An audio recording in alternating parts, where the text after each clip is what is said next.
I've not told this story to anyone in a very long time, but I still remember it very vividly.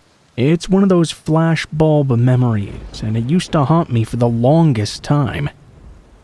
I was 12 years old at the time this happened. It was a Friday, and I was at school. It was a very, very windy day, and after a little while, it began getting quite overcast as well. The clouds were very dark, and it just got darker and darker as time passed by. I spent a bit of time in class watching the weather out the window, because at the time I really enjoyed that sort of thing. It was very windy as I was walking home. Most of the students that went to that school walked rather than took a bus.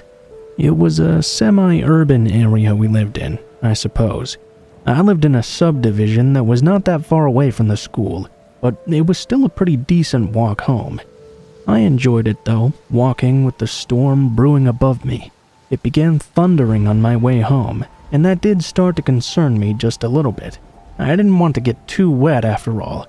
I also could be scared of thunder and lightning, but that was normally only if I was in bed by myself in the dark. Outside, walking through the neighborhood, it definitely didn't bother me at all. I was lucky though, and I made it home before any rain actually began falling. I was lucky because whenever it stormed lately, my mom would make cans of Chef Boyardee Pac-Man pasta for me to eat. This was during the 80s, during the period of time where basically everything was Pac-Man. I even loved the pasta cans because you could take the label off and there were these little games and trivia on the inside of the label. It was all very fun. The storming went on for a very long time, and unfortunately it continued through the time for me to go to sleep as well. My parents actually went to sleep not very long after I did, so that didn't help make me comfortable, alone in my room with the storm. I'm not really sure how long I laid there actually, especially after I heard my parents go to their bedroom to fall asleep. I just remained there in bed, watching the light from the bolts bounce off the wall, illuminating some things while making shadows of others that likely did not exist. But eventually, being young and very tired, I did manage to fall asleep. A while later though, I suddenly woke up, and when I did, there was this very weird feeling. It's hard to explain what had happened. If you've ever woken up like that, it's like you feel like someone hit you or something. And when you open your eyes, you're not quite sure where you are or what's going on. As my eyes began to adjust, I saw the scariest thing I had ever seen.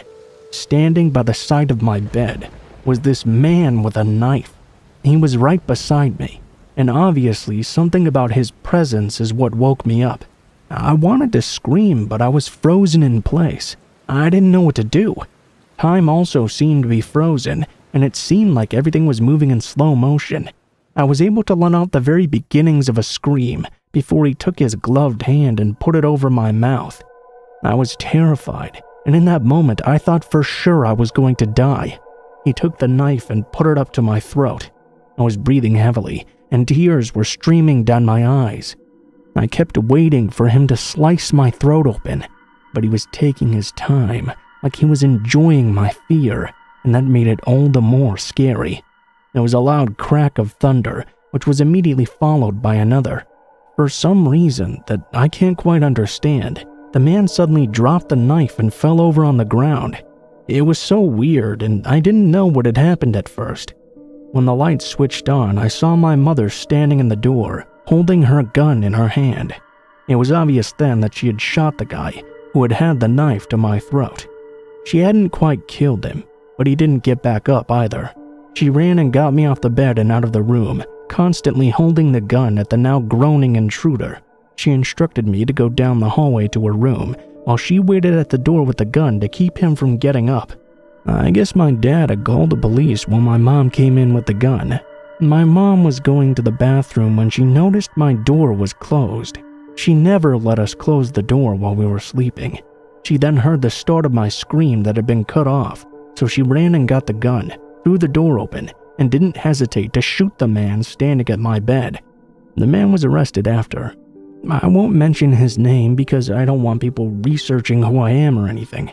They'll just start asking me questions about the experience, and honestly, I don't want to answer them. It took me forever to consider letting anyone read the story to begin with.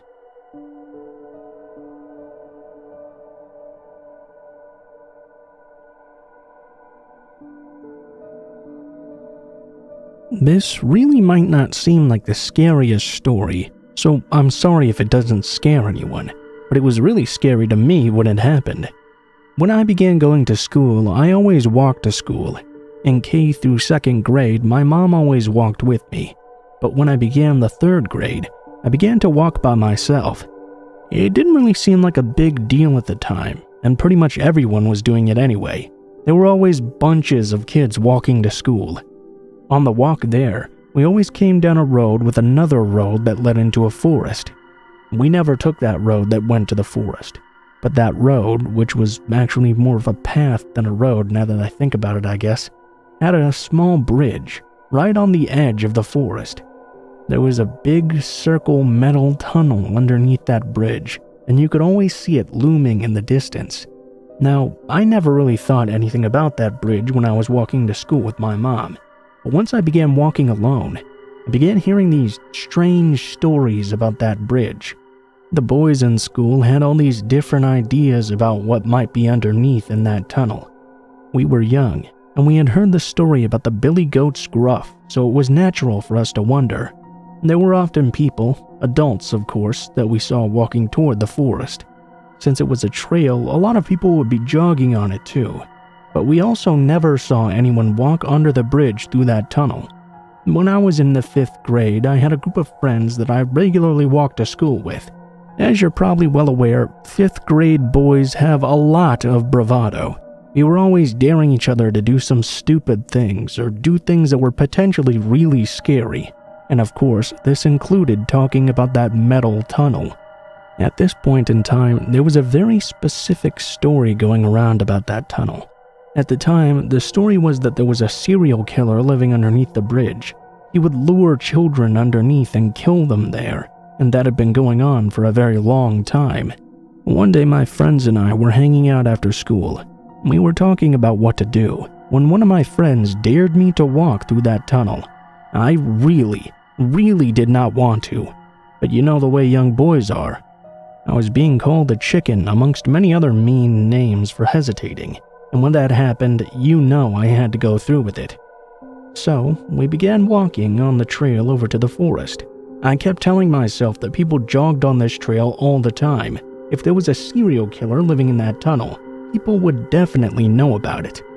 I wished that I had the power to take away the fear I was feeling, but I unfortunately did not. Once we got over to the bridge, I was dared to walk down to the little ditch that ran through the tunnel and walk through the entire thing. At this point, the boys were not going to come any further. I had to do that part by myself. So, I did. I walked down and got to the bottom of the ditch.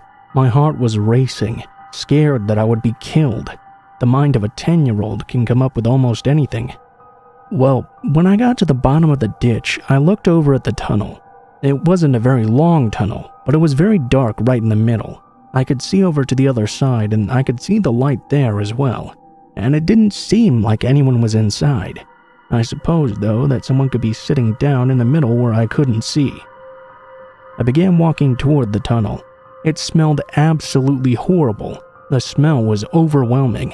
I stepped cautiously into it. I walked a few steps forward, my eyes darting around. I yelped when I saw someone in the tunnel. It was like I thought. There was someone sitting down in a dark spot. I was terrified, and I almost ran out, but then I stopped. As I took a closer look, I realized that the person in the tunnel was not moving at all, and it seemed to be a very small person. So instead of running, I walked over to them. I did it very slowly. If he or she jumped and came after me, it would have been terrifying, so I wanted to be able to run and get away if I could. Once I got close enough, though, I noticed it looked like a boy around my age.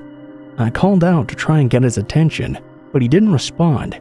I nudged him a few times, and he didn't respond to that either. Then I noticed the smell coming from him, and that his skin was this ghastly color I cannot even begin to describe. I thought he must have been dead. I immediately thought of the serial killer, and I just panicked. I ran out of that tunnel as quickly as I could, expecting to see the killer come out after me. I was already on the farther side of the tunnel, so I ran out that way. My friends were all very excited I'd gone through the entire thing, but they could tell I was scared. I told them I'd seen a dead boy under the bridge, but they didn't believe me. I kept telling them I was telling the truth and we had to go to the police, but they just wouldn't believe me. I went back to the school with my friends and told the principal about it. He ended up calling the cops, who then went out to the tunnel right away. At first, my principal thought it was a prank because he knew about the stories of the child killer who lived under the bridge. I think, though, the sheer fear in my eyes convinced him that he had to make sure just in case. It was, in fact, a dead boy that was found under the bridge. He had been kidnapped from a different state and apparently had been missing for months. They had been unable to find him or the kidnapper. The boy, it seemed, had died from suffocation. The police suspected it was an accidental death during the kidnapping, and the kidnapper had hid the body in the tunnel and fled. I don't really know what happened with the case. I've checked several times to see if I could find any information on it, but I haven't seen any updates. I was so afraid that day, and I've never been that scared, before or after.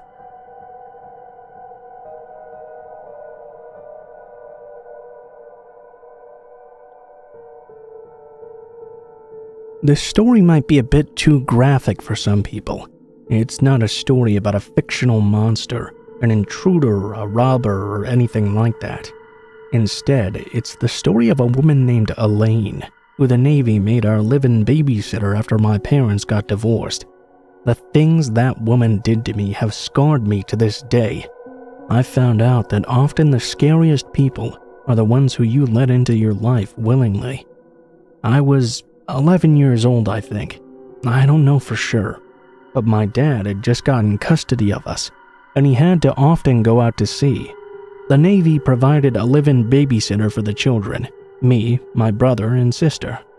The first one was Lee. She was pregnant and so nice and kind, but she had to move out after a weekend. She was crying when she left and told us that she loved us. We found out later she quit because my father was making sexual advances to her. After that, Elaine moved in with her son Aries, and yeah, that was actually his name. Elaine was a large and scary woman.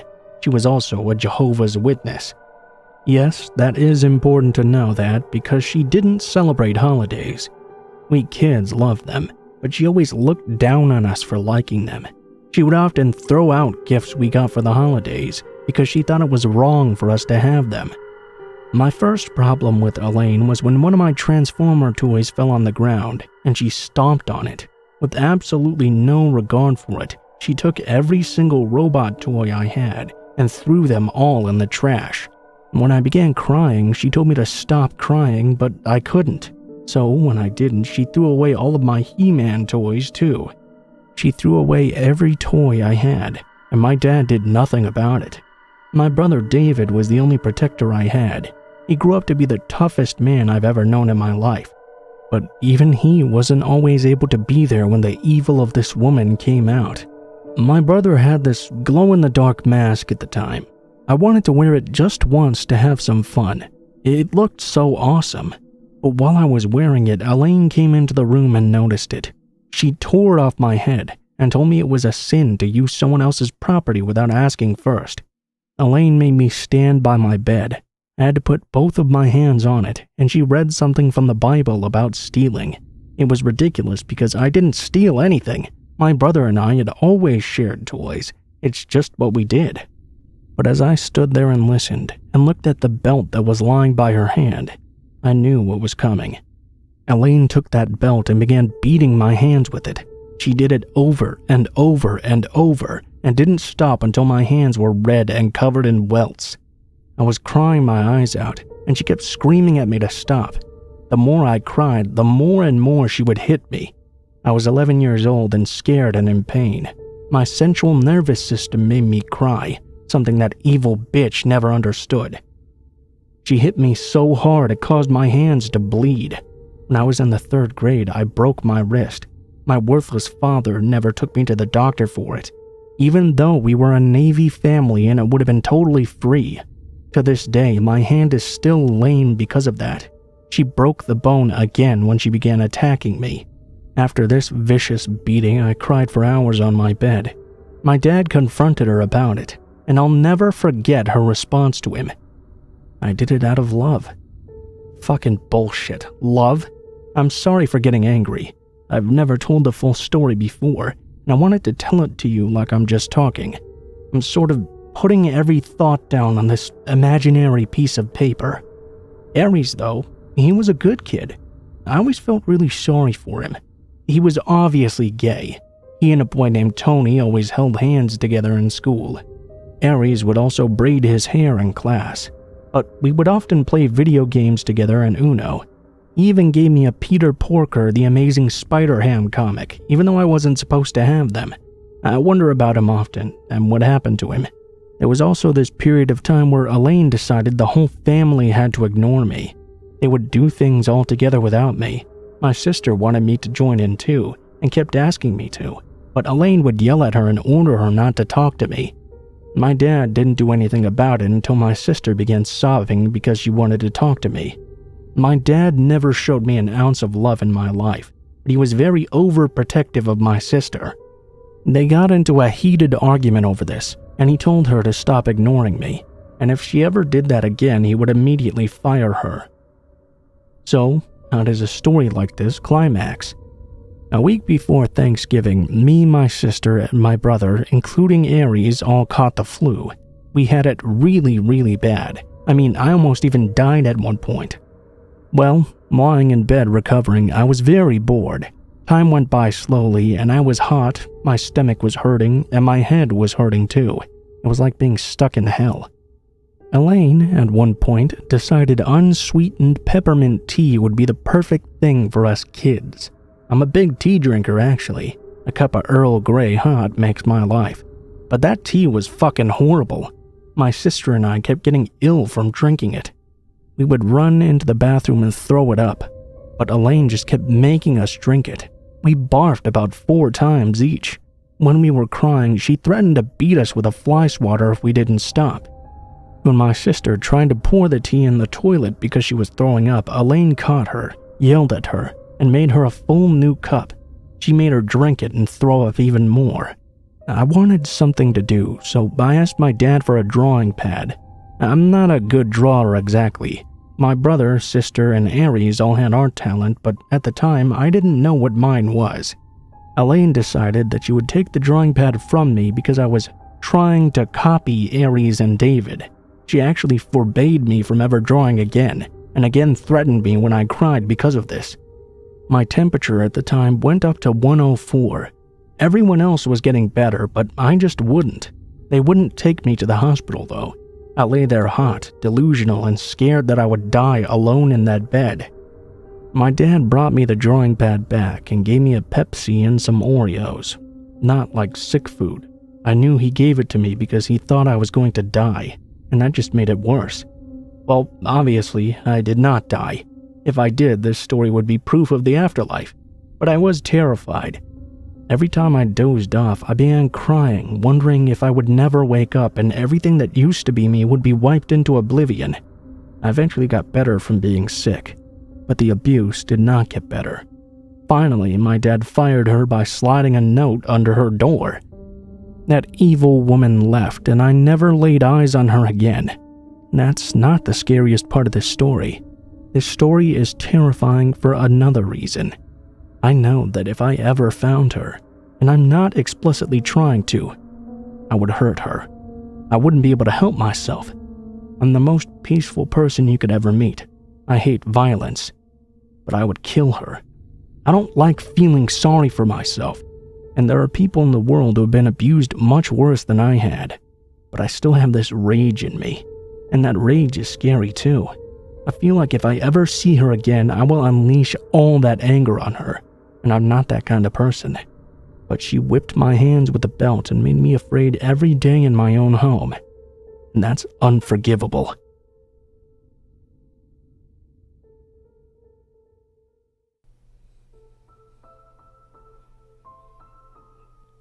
What is up, guys? Blue Spooky here. As always, thank you guys so much for watching, especially if you made it this far to the end of the video. I would also like to give a special shout out to my friend Killer Orange Cat, who is also a narrator here on YouTube that reads true scary stories. He has allowed me permission to use stories submitted to him in his subreddit in my videos.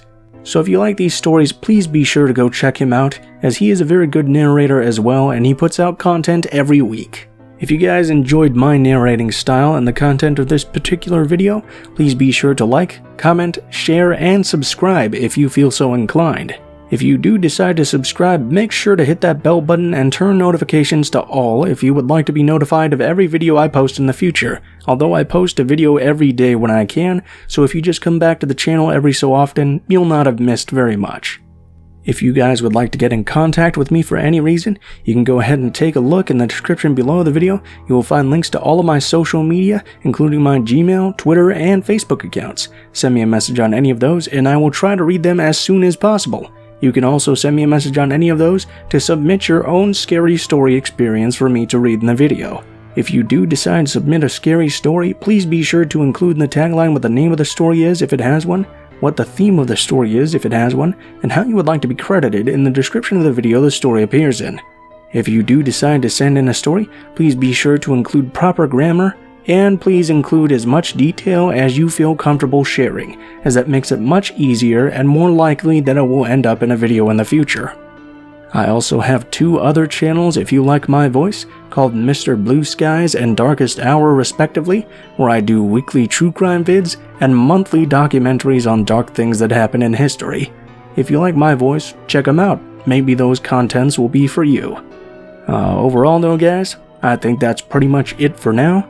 Thank you guys so much for watching, and I hope you guys have a great day.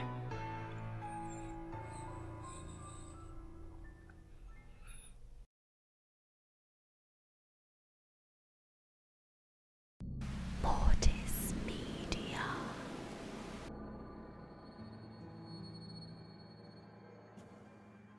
Good evening all, and welcome.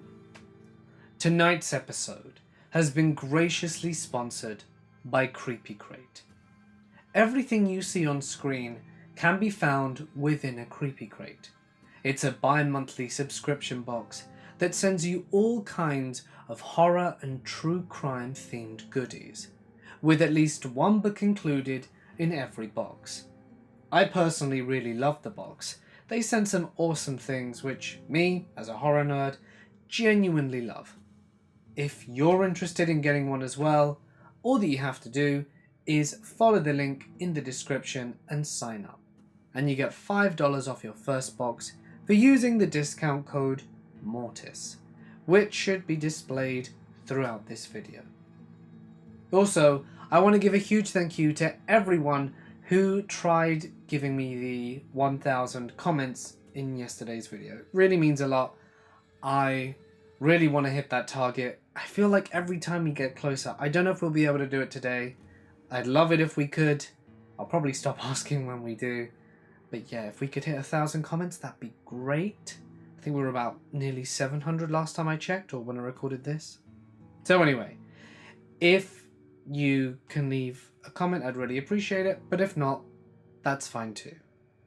But for now, it's time to get comfortable and let the darkness take control. Over 10 years ago, when I had just turned 18, we went for a holiday in Vienna, Austria with my friends. As we were young and broke, we chose a cheap hotel near the shopping district. The hotel was nice enough, but there was something eerie about it. It was very old, at least from the 19th century, and all the walls were covered in mirrors. They were differently shaped, and their sizes varied, but they were all mirrors nevertheless. In my culture, there is this belief that you can capture people's souls into mirrors, so this alone creeped me out quite a bit. Me and my friends used to joke about the hotel, and I recall us saying when we first entered that place that it was absolutely haunted. The manager at the hotel was also this sleazy middle-aged man. who was way too interested in me and my friends, considering he was probably 3 times our age and we were a band of barely 18-year-old girls. There was simply something off about him. The way he gazed at us and followed us around the hotel, always offering us something to eat or drink. Maybe he was just being friendly, but he wasn't like that with the other customers. So because of this, we found him somewhat creepy. The hotel did have an elevator, which was ancient and didn't work quite well. I remember that some of my friends got stuck in the elevator for a while, but someone working at a hotel was able to free them soon enough. We learnt this happened quite often with the elevator, so people staying at the hotel usually chose to take the stairs. One afternoon, I was lounging on my bed after coming back from shopping. I was facing the windows, and my back was turned to the door and the other bed in the room. My best friend, who I shared my room with, was still shopping, and I was waiting for her to come back. Suddenly, I heard the door of our room creaking as it was being opened, and then I heard the steps of someone entering the room. Without turning to face the incomer, I started to talk casually, as I assumed it was my friend. But as no reply came, I turned around and there was nobody there. The door to our room was wide open, but no one was at the door. I frowned and got up. My initial thought was that my friend was playing a trick on me, but as I went to the door and peeked into the hallway, there was no one there. The hallway was empty and dead silent. The stairs were on the other side of the hallway, so there was no way someone could get there so quickly and without making a sound. The doors of the elevator were open, and no one was in the elevator either. It was a simple hallway, and there were no real places to hide, so I was feeling quite puzzled. At this point, I wasn't even scared. I was more curious. Then I thought that maybe some of my other friends staying at the hotel were trying to scare me. So I took my room keys and headed to the other end of the hallway, to their room. As they let me in, I explained what happened, and they were just as weirded out as I was.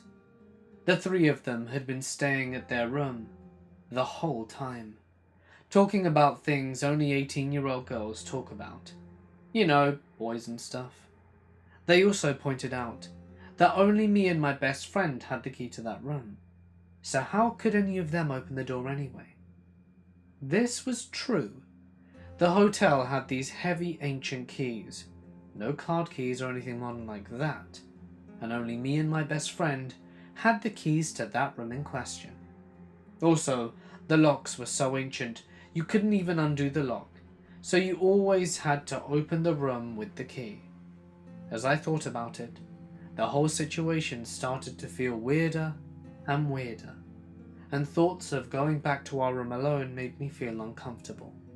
So I waited in my friend's room for my best friend to come back. When she finally returned 2 hours later, I explained to her what happened, and asked her if she'd been at the hotel during the day. She gave an odd look, then told us that she had been at the city centre for the whole day. I believed her, and even if she had her unique sense of humour, she wouldn't pull that kind of prank on me. I tried to explain myself that maybe it was some kind of maintenance person, but this seemed too far-fetched. Why would they just open the door to the room and then go away without saying anything while leaving the door open? Besides, I never saw anybody in the hallway, and I had to pass the bathroom when I exited the room. There was nobody in there either, so there really were no places to hide.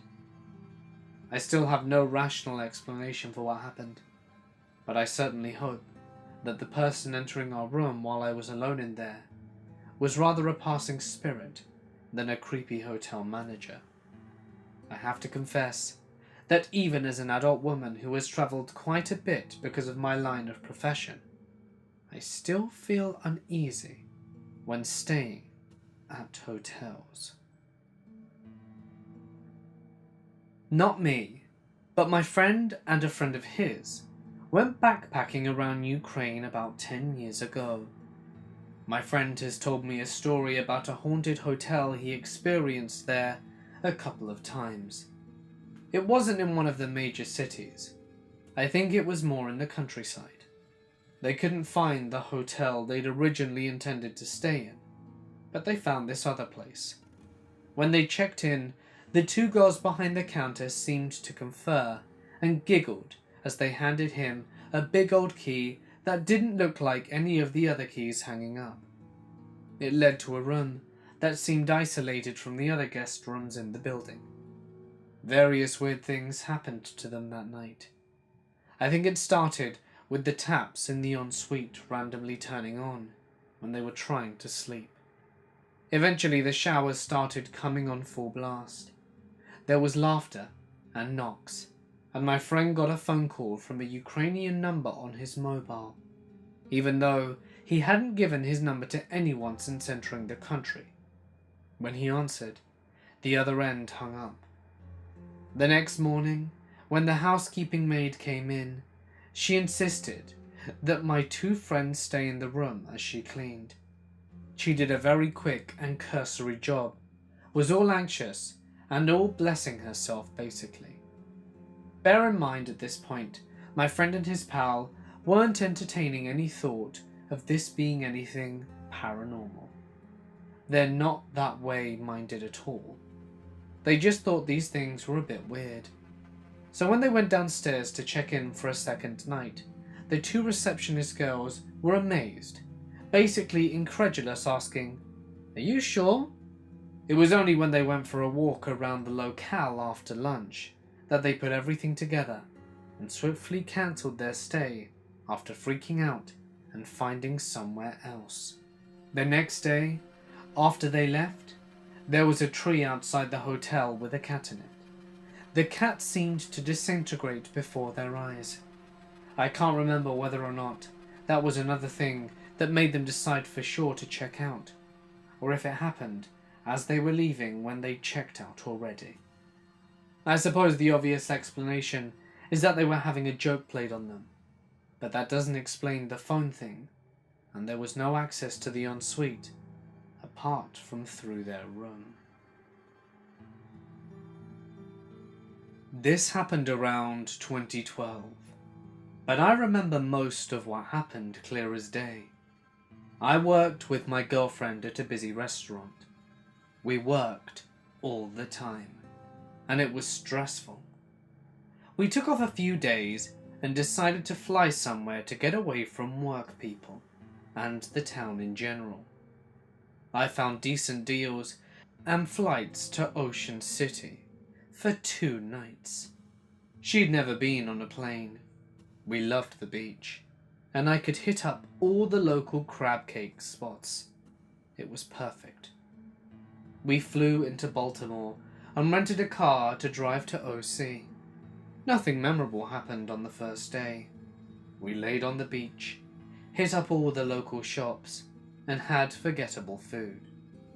The second day, we woke up and went to the most recommended stop for crab cakes, and on the way back, we stopped and got crab cakes to go from 2 other recommended places for later.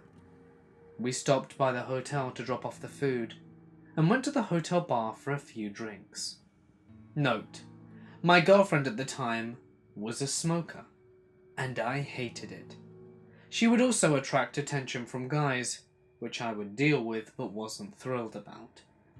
We go to the rooftop bar at the hotel, and the bar itself is a 4-sided island in the middle of the patio. It's probably 2 p.m, and a clear sunny day. We pull up chairs, and there's only a few women on the left side of the bar, and a guy bartends behind it.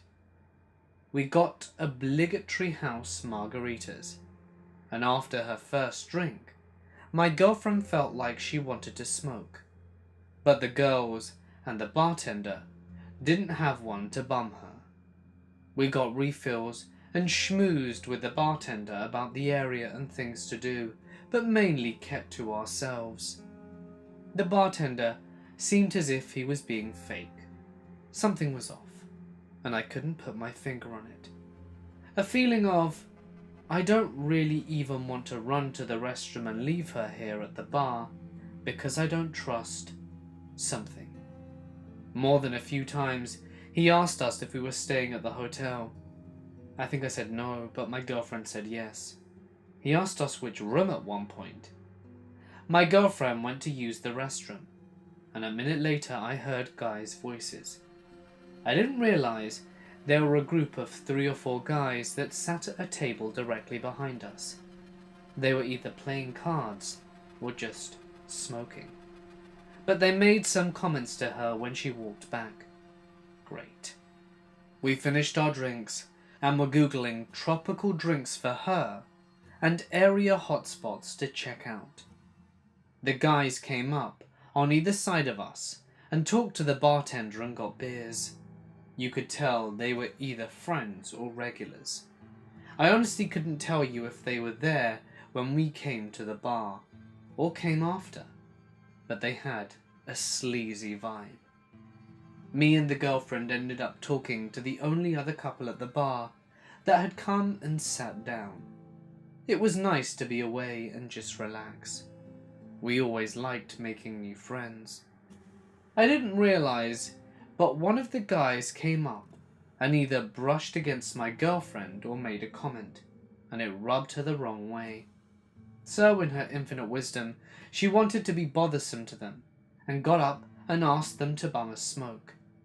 I didn't realize it until I turned around and she was there, talking to the guy with his shirt unbuttoned and gold chains hanging on his chest hair forest. I didn't want her associating with them, but if one gave her a smoke, I would get the guy a beer if it meant we didn't have to leave the bar to hit a store for smokes. She came back without a cigarette, mad. Apparently, the guys kept asking, "What's in it for us?" and said, "Your boyfriend wants to fight us. Why would we give you anything?" I didn't want to fight them. I was on vacation, and I wasn't paying attention to them. But I didn't like the implications of the other comment. At all. Because we had a lackluster first day, I wanted to pack in fun things this day. So this drink was my last one. I asked for the tab, and the guy with a couple we met gave us his business card and said we should meet up with him and his girlfriend at Secrets at 8 p.m. The guys behind us kind of swarmed on all sides of us and slammed down a pack of cigarettes with 2 smokes left inside of it, in between both me and my girlfriend. They said something like, "Here," then they ordered another round. We found it odd, but thanked them and offered a shot. I don't think they even replied. One asked if we were vacationing, then asked if we were staying at the hotel, then took the round of beers back to the table. I had a weird feeling, as if they were locals and didn't like us because we were visitors. Turning back to the bar, my drink was now completely full. Stupid me didn't even question it. I didn't want to refill, but I figured the bartender topped me up. I took a sip, and the drink was strong. I just closed out, so maybe it was a thank you for the tip? It was disgustingly strong, like rubbing alcohol, maybe even turpentine. I told my girl to try it. Boozy Susie over here takes a huge pull from my drink and nearly spits it back out. It was gross. She made a face and said that it shouldn't taste like that. I couldn't even ask the bartender about it. He was gone. I don't know where he disappeared, but he was nowhere to be found. I can't remember if I finished the nasty thing anyway. My girl said something along the lines of, "The guys are staring. Let's go." I was originally worried she was going to chat them up and thank them before we left, but she said she felt weird. The whole vibe changed. She wanted out. I remember spending a minute or two saying bye to the couple we were going to meet later, and heading towards the doors into the hotel.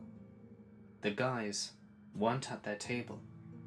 patio door, elevator, hotel room door, bed. My eyes open, and I turn my head right. The alarm clock reads 3 a.m. I am face down in bed on top of the covers. I push myself up, slide back off the bed, and stand up.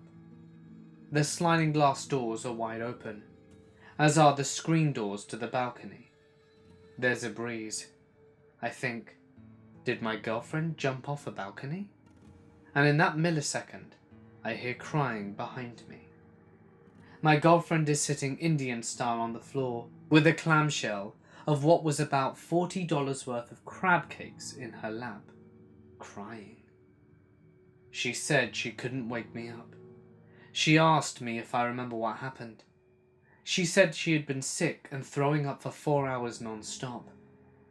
What the hell happened? I bent over to sit down with her and got hit with a wave of sickness. I ran and was in that bathroom for hours puking. By the time I came out, she was asleep and passed out. This had to be a bad dream. I remember thinking that maybe we went to the club and got wasted and I blacked out, and I went back to bed. We both woke up at 7 a.m. to our alarms. We had to take the rental to Baltimore and catch a flight back. We both had to be at work at 2 today. I was shaking. She looked like hell, and we both felt like death. She was shook. She said the walk back to the hotel room was scary, and she didn't remember anything after. Wait, what? According to her, when we walked into the hotel from the patio bar, one of the guys was at a chair near the elevators. He said something to us, but the doors closed quickly. She said when we got to our floor, 2 of the guys were at the end of the hall, heading towards us. She said that we got into the room and they stood outside our door, and she thinks they knocked. Apparently, I laid on the bed and immediately was lights out. She couldn't wake me and passed out herself until she woke up to violently vomit for hours. My body was shot. I was shaking, and now I'm processing that these scumbags may have followed us to our room. Part of me thought she was exaggerating, but you know how you have weird slow-motion flashbacks? Well, as I was greying out on the way to the hotel room, I remember one of the guys being by the elevator. Also, as she was brushing her teeth, her mouth was blue. I went to the mirror. So was mine. Neon blue. Nothing we had that day was blue. I had green light margaritas and vodka root beers. This was proof that something fishy had to have happened. We didn't know what to do. We had to get back. We couldn't stick around. We got to the car. I barely felt okay to drive, but I wanted to be home. We felt dirty. We were confused. And we wanted out of MD and swore we were never coming back. We missed our flight, explained the situation to the desk, and somehow got put on another flight back home. We sat in the airport for hours, dying. The flight was painful too. We made it to work a few hours late that day. Nobody believed our story, and thought we made it up to justify for being late. And we kind of never brought it up again. I googled to see if similar situations happened, and found nothing. We googled blue tongue, and saw it's a side effect of a drug. I'll be honest, I felt lucky we made it out of OC. I don't know if we were a target of a room invasion or robbery, or if they wanted to attack and take my girlfriend. It could have turned out ugly in a lot of different ways. What if my girlfriend didn't take a huge swig? What if I'd drunk the whole thing by myself? How close did I come to an overdose or death, depending on the drug and its interactions with alcohol? I swear the bartender was in on it. I did call the hotel and ask if there was any issues with people being drugged or room robberies, and they said that they've had 0 incidents, and I think I let it go. I emailed the hotel from a throwaway email I created and told them to watch the hotel roof bar bartender, and never got a reply. I realize that it's a lot to take in, but that's my story, and I think about it any time someone brings up OC. I am 19, and this happened when I was about 14-15. I went on holiday with my mum, my younger brother, and my grandmother. We decided, since it was autumn/fall in Switzerland, to go to a warm country and chose Turkey for that reason. I wasn't used to the mentality of the Turkish, so I was most of the time embarrassed when they talked to me. At least as long as I was outside of the holiday resort, for example, at a market.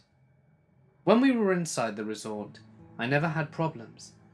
Everyone spoke English, and were rather reserved as well, so more usual for me. Anyway, that was until one night at dinner. Being Swiss, we decided before we went on holiday that we'll manage the tip for the staff differently, with Swiss chocolate. So this evening, we are getting served in the restaurant by a young Turkish waiter.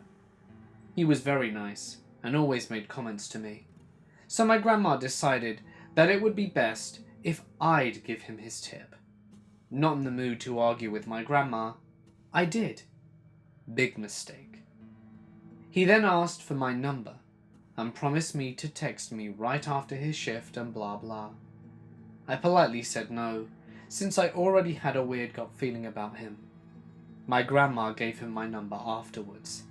Thanks, Grandma. So let the creepy things start.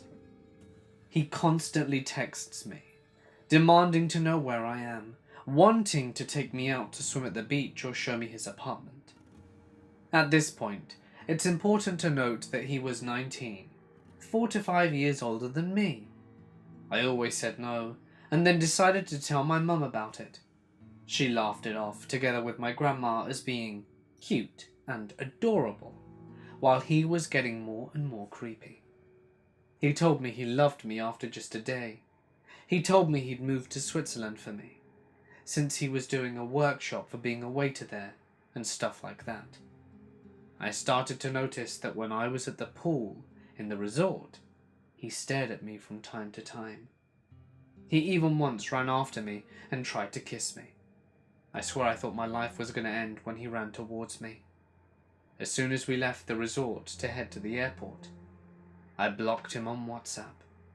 The story isn't over though. He stalked me. He found me on every social media site and texted me things like, "I love you, baby. Please unblock me," to, "You bitch. I'm gonna find you and hurt you as much as you hurt me." I just blocked him everywhere. And after a year of not hearing from him, I thought I'm alright. I wasn't. He somehow found my Skype, on which I neither used my real name nor my phone number, and sent me pictures of him at the Zurich Lake, which is very close to where I live, stating, "Hey baby, I'd love to meet up. I miss you." I didn't go to the city for 3 months. So yeah, this guy's now about 25, and I certainly don't want to miss him again. My mother pretty much said no big deal to all the texts I showed her, and I'm okay now. I got a new number and changed my looks up a bit, and also grew up. Hopefully, it will be the last I ever see from him. I got my first job at 18, at a pretty high-end resort in Central Oregon, as a housekeeper. I wouldn't particularly regard it as high-end, but the resort had rules that you couldn't approach celebrities and ask for autographs in your work uniform. Anyway, I started out being trained for a couple of weeks, and that all went fine, but I would occasionally get nightmares that were based at the resort. I finished training and was on my own cleaning rooms and suites. And that's when I started getting bad dreams every night in the exact layout of the suites. The suites were kind of laid out like a condo, I think. There was a sitting area downstairs with a TV and couch, then a full kitchen, and in between that, a dining table and chairs. The stairs would lead to an open landing with railing and a bed, or beds if it was a double. This kind of layout started becoming terrifying to me the longer I worked there. I always felt like I was not alone, or that I was being watched. Sometimes I wouldn't be alone, and someone would snag the vacuum if I had it, or my leads would come early to check on my cleaning. For a month straight, it seemed I was assigned to the rooms I called the annex, because it was so far away from the other rooms and was backed up near some tree lines. When I was cleaning out in the annex, there was a bad electrical storm, and that feeling of being watched and not alone was so intense for me that I sat on the bed and waited until I felt comfortable to keep going. My lead was asking me why I clocked into that room for so long, and I lied and said the room was a huge mess, which wasn't uncommon at all because young snowboarders would stay and party while they were visiting Mount Bachelor. She said next time to call her and she'd come and help me clean the room. My feeling got so bad to the point that I dreaded vacuuming the upstairs landing because I would have to turn my back to the stairs and couldn't hear anything over the vacuum. More than once, I would feel so anxious and then see my lead walking under the landing, and I would jump and then feel relieved that I really wasn't alone. I eventually found a way to calm my nerves by turning the TV on while I cleaned, but still felt uneasy about the place. My nightmares were mostly about demons or evil things chasing me, or my family going insane staying in the rooms. I was totally unaware that I was not the only one having nightmares about the rooms. I started carpooling with a co-worker because we came from another town to work at the resort, which was about 20 miles from the town the resort was in. She told me a story that scared me so much I imagined it vividly and didn't know what to think. She said she had a nightmare that night and that she was in one of the suites. She was walking up the stairs to the landing and says she sees something in the corner. She's not sure what, because it was shadowed where it was standing. The thing was taking Polaroid pictures of itself, and the photos were falling at my co-worker's feet. She picked one up, and she could see its face. Terrible, pale, with sunken empty eyes, and just demonic. I quit after about 4 months. Not because of the spooky feeling, but because housekeeping is so tedious, and cleaning up after strangers got old fast. The tips from nice guests and the pay was great, but yeah, I couldn't do it anymore. In 2005, when I was a kid, my family took a weekend vacation to San Francisco. I loved the experience and all of the sights we saw. But sadly, the hotel we stayed at did not live up to its internet rating. It was supposed to be a grand 5-star shindig, but we got there to find it was a run-down old building, had bullet holes in the windows, and the television looked like it probably aired the Kennedy assassination. So the first night we're there, me and my 3 brothers all pile into the bedroom, while my mum and dad slept in the front room. Now I was awake for none of this, so everything I've heard is second-hand. Apparently one of my brothers, who was 6 or 7 at the time, walked out the room and into the hall, not waking up until he was halfway down it. Thank God a nice young couple found him and soon woke him up. Since he couldn't remember the room number, they took him down to the front desk, and the night manager was able to look up my parents' names and bring him back up to the correct room. I really hate thinking What could have happened if the wrong person had found him? Right out of high school, I went to visit my boyfriend in the military. How my parents let me go, I will never know. So we get a motel for the week, and we proceeded to spend the entire time in the room, as two kids who haven't seen each other in months will do. On the 5th day or so, we get back to the motel for dinner, and find that the room below us is taped off with police tape, and surrounded by cop cars. We assume drug deal or prostitution or something like that, and don't think anything else of it. Well, after my week is up, I'm in a cab on the way to the airport, and hear something about the Sunset Inn Motel on the radio. It turns out a Marine killed his wife there, drove to Texas, and was killed in a police shootout. And they found the body 3 days after she was murdered. My husband and I trade off planning our anniversaries, and sometimes we do themed trips. A few years ago, it was his turn to organize, and he picked a winner. You see, ever since I was a kid, I'd experienced odd things, and being very scientific, I liked to investigate such things in my own way. He's a scientist who loves Halloween. We get along in that way. When he told me that we were going to have a ghost-themed anniversary, I was stoked. We stayed at the Queen Anne Hotel in San Francisco, which is renowned for being haunted. One room in particular, room 314, was the most active, and this was the room my husband had booked. The hotel was originally built for Mary Lake as a girls' school called Lake Seminary, and is, as the name suggests, a large, beautiful Victorian building. The haunted room was supposed to have been Headmistress Lake's office. I knew from research and videos on YouTube that people often reported objects moving, voices of a woman, and orbs and stuff. I'd also heard it was pretty reliable. One of those rare spots where most groups catch at least a glimpse of some activity. That kind of thing always make my skeptic brain go nuts, because I start to wonder if it's faked, if it's psychological, and I just want to get in there and roll my sleeves up.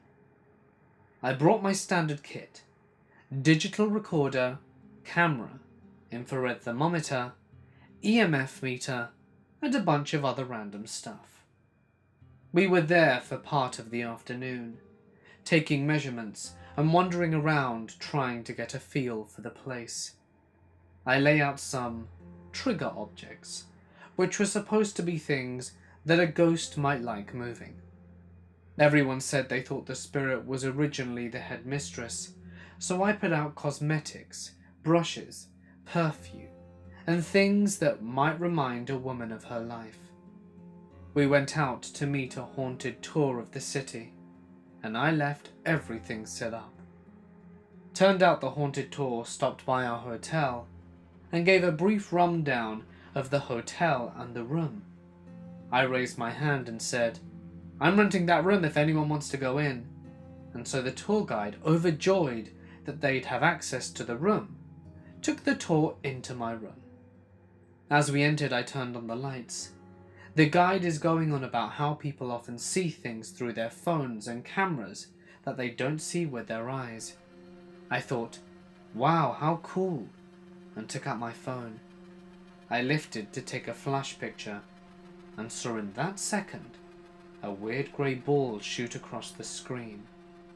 The guide, who was standing behind me, said, "Oh my god, did you catch it?"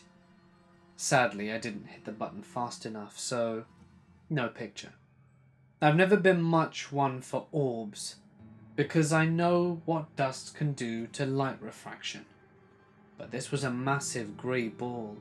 It didn't glow, it just moved past the screen, as tangible as a tennis ball, and though I've toyed with my iPhone to duplicate that, I can't. It wasn't dust. So after the tour, we headed back to the hotel. Laying in bed, I do some EVP stuff and sit there, staring at my instruments until I'm exhausted.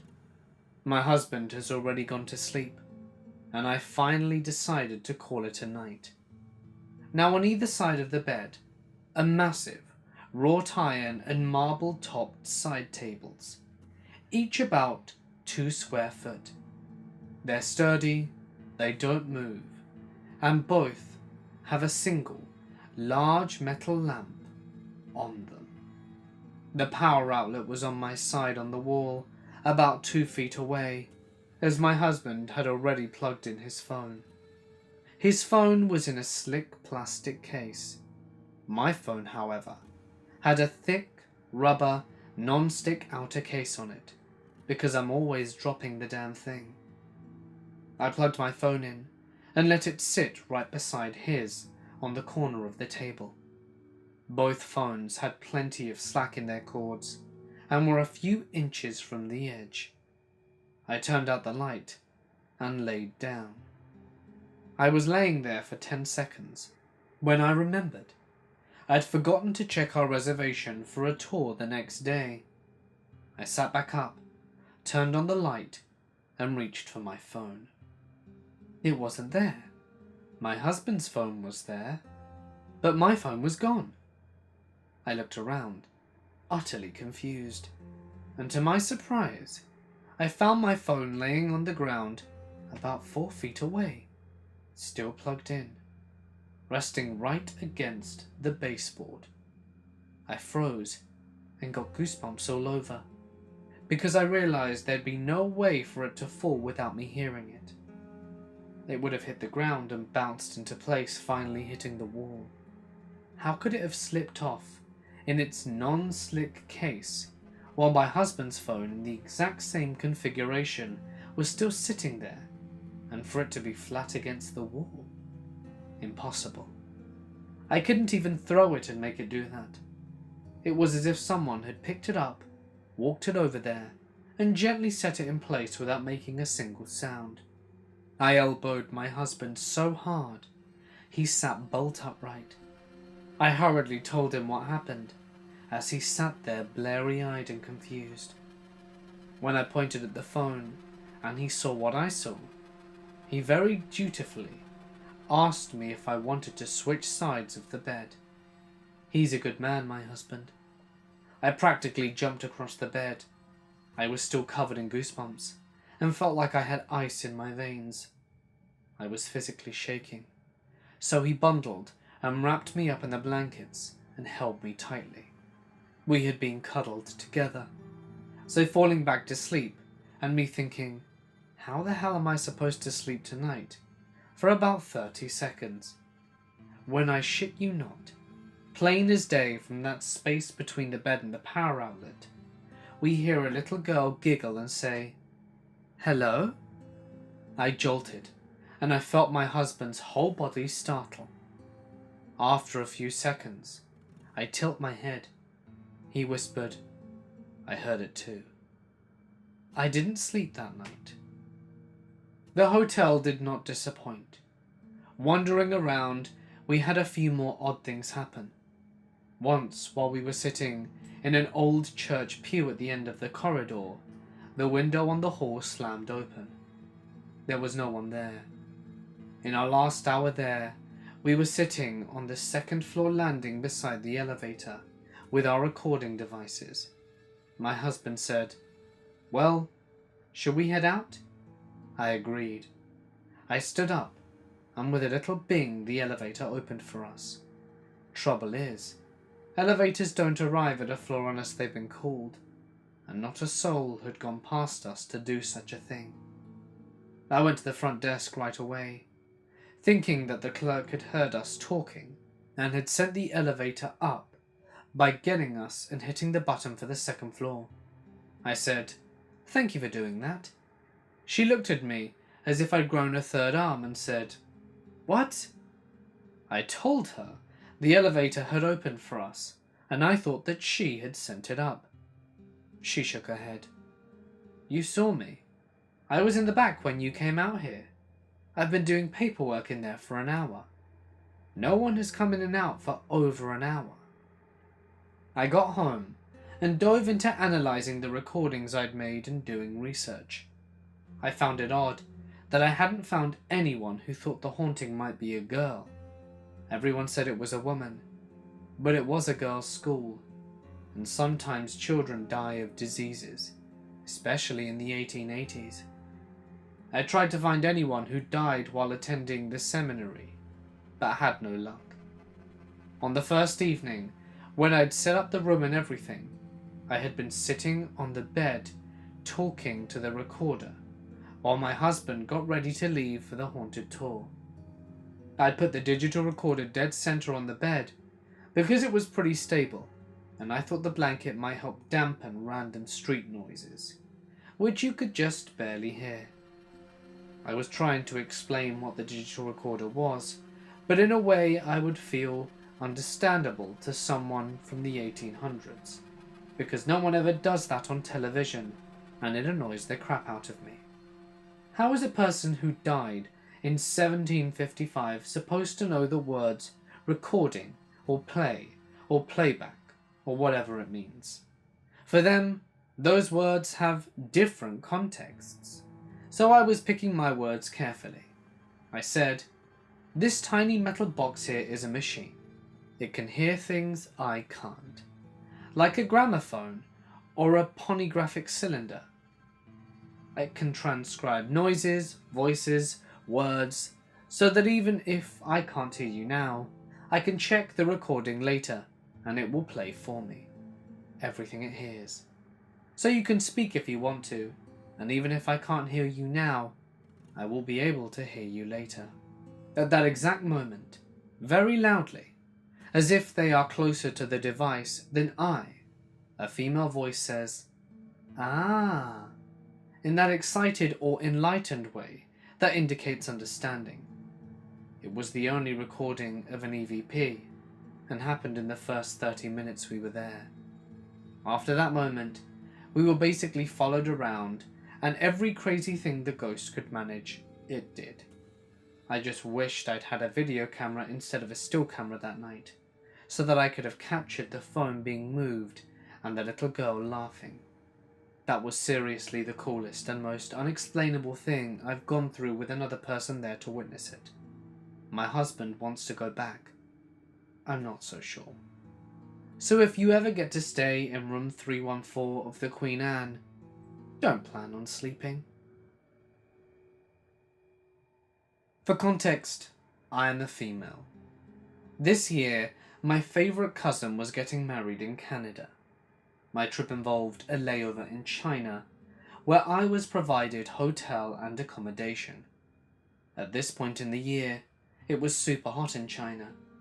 The problem was the air conditioning wasn't working, along with all the electronics, Wi-Fi, PowerPoint supply and the like. I called the front desk to tell them of this problem, and one of their employees was sent up to try and fix it, but to no avail. After 30 minutes, I told him it was fine, and I just wanted him to go, because I'd been exhausted from all the travelling and lack of sleep. Fast forward to some point in the night. I woke up, which isn't that uncommon for me, but I heard something. In my dazed state, I saw someone at the end of my bed sitting. At first I thought it was my cousin, and told him he could sleep on the couch. But then it hit me. At the end of my bed was the same man who had been sent up to fix the problem in my room. He was just sitting there, and undressing himself. At first I couldn't say or do anything. I just thought in my head, this is what happens to solo travellers, and prepared myself for the worst. But then I thought, screw this, and screamed my heart out. The man got startled and ran away. I ran up to lock the doors and thought it was pointless since he probably had a key card and could get back into my room anyway. I ended up spending the rest of the night awake, staring at the door. When morning hit, I tried to tell the front desk about it, but there was just a huge language barrier, plus my crying didn't really help. Then I noticed the guy who was in my room in the background, and I started shouting and pointing at him. They still couldn't really understand, and in the end, all they could tell me was sorry, and that he was drunk and thought it was his room. As part of a family trip, when I was about 8 years old, we stayed at the Columbia City Hotel in California. The place is a Gold Rush hotel, which is supposedly haunted, but it was for the general Gold Rush history that we were staying there. I remember hearing some sort of tour describing the ghostly activity to do with the miners and gold prospectors. But I wasn't part of the tour and was really just hanging out, waiting for my parents to finish checking in. That night, when we went to sleep, I had pretty much forgotten that the place was supposedly haunted. Sometime in the early morning, I awoke crying after a nightmare, which wasn't uncommon, neither were night terrors, and I remember still being in the state between asleep and alert. While lying in my bed, I could faintly hear a soft woman's humming, which sounded like a lullaby, almost like what my mum might do. But I also noticed that it sounded very close when my parents were asleep on the other side of the room. I wasn't afraid, even when I heard a calming and soft, "Shh, go back to bed, sleepy baby." Still sleepy, I did actually drift off back to sleep. The next day, when I was chalking it up to a dream, I heard the tour again, talking about a young woman who in the Gold Rush era had stayed in a room. Apparently her child had died in infancy there, and she grieved it something fierce, enough that people claimed they still heard the infant's cries and her singing. I didn't know I had heard this part of the tour the day before, and hearing it after my night convinced me that what I had dealt with was not a dream.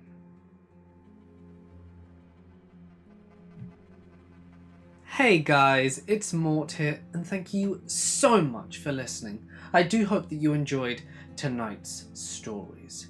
I really like hotel stories for some reason. I genuinely don't know what it is, but they are some of my favourites. I would love to go to that haunted hotel. Seriously.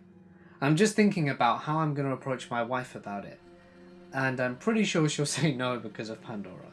I don't blame her. I don't know how comfortable I feel taking my baby into an allegedly haunted hotel. I just really want to experience something paranormal, you know? Maybe one day. Anyway, if you like the video, please do not forget to drop a like and leave a comment so we can get to that 1,000 comment milestone. That would be so amazing. You know, if you want to. If you'd like to share a story, you could always send it to my email or my Reddit. Just please be sure to be very generous in the description department, as well as adding plenty of paragraphing and punctuation to make the story flow better. I'm going to be honest, ever since I started saying this, a lot of your stories have been really well written.